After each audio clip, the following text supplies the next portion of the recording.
Running a small business without a marketing budget, it's okay, you're not alone. In fact, most small business owners skip budgeting for their marketing, either because they think they can't afford it or they simply don't know where to start. If that sounds like you, if you're one of those SOBs, small-owned businesses out there that hasn't put a marketing budget together yet, drop a comment below and tell me what is holding you back. What's keeping you from putting a marketing budget in place? As both a marketing professional and a small business owner myself, I can tell you right now, there is no one-size-fits-all approach to creating a marketing budget, which should be music to your ears because that means you have options.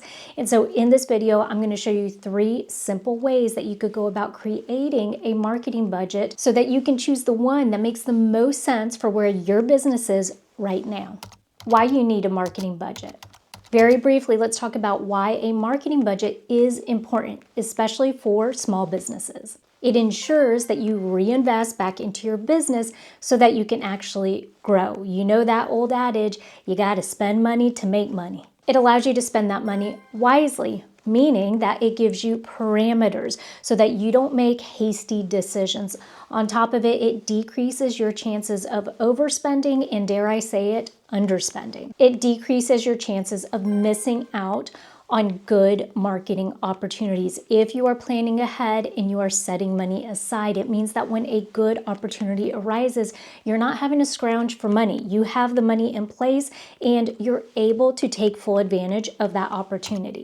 3 easy ways to create your marketing budget. Before I go over the 3 options you have for creating a marketing budget, we are going to divide businesses up into 3 categories. New businesses, businesses with fluctuating income, and businesses with steady revenue. Option number 1, the fixed amount method.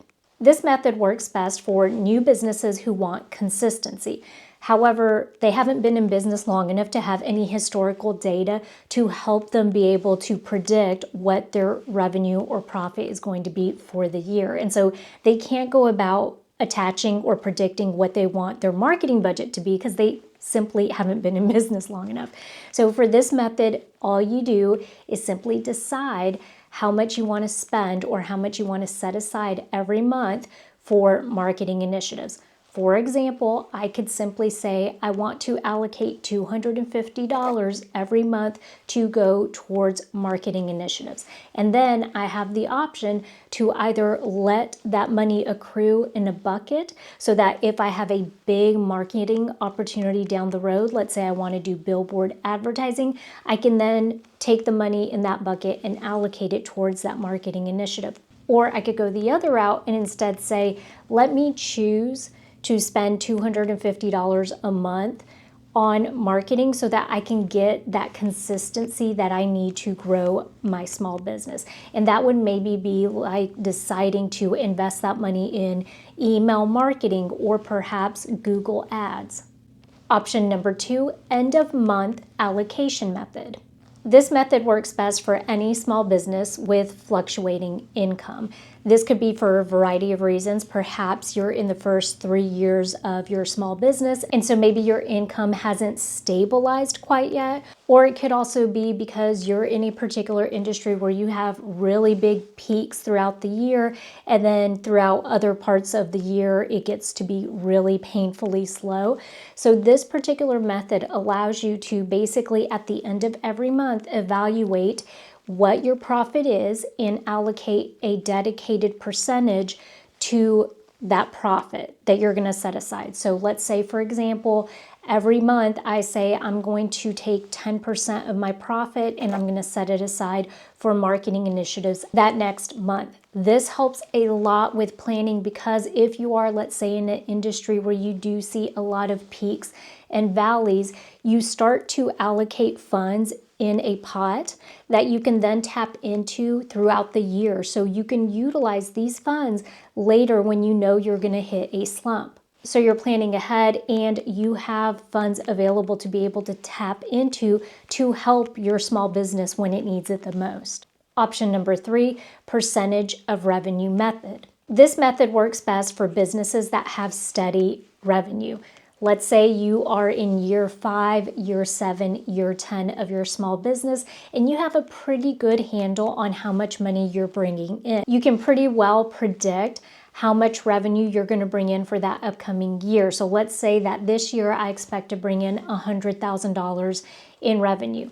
This is the most popular way that small businesses, and this is the way that we are taught in business school, to allocate money for our marketing. I take that $100,000 and I say I want to spend 5 to 7% in marketing. So that equals about $5,000 to $7,000 for the year. I then get to choose when I spend that $5,000 to $7,000 through the 12 months. I also want to note that depending on what industry you're in, that percentage that you allocate towards setting aside for your marketing typically varies. So we know in healthcare, they have specific percentages that usually hospitals or medical organizations will allocate to their marketing budgets. Let's say you're a restaurant or even a boutique. You could go online and by industry find what best practices for percentage of revenue allocation for marketing. Okay, so for restaurants, it could be, I don't know, maybe like 20%. That's really, really high. It usually doesn't go past 10%, but you could be in an industry where people are spending a little more money just to be competitive. All right, so now tell me down in the comments below which one of these methods sounds like it would fit your small business right now. And no matter which one of these methods you choose to create your marketing budget, the next step is going to be for you to create a marketing plan. And I'm not talking about that traditional overwhelming marketing plan that's like 50 pages long. I'm talking about a marketing plan that you can use every single month and one that can change with your growing small business. So if you're interested in finding out our approach and how we go about creating a marketing plan that you can actually use, go ahead and watch this next video right here.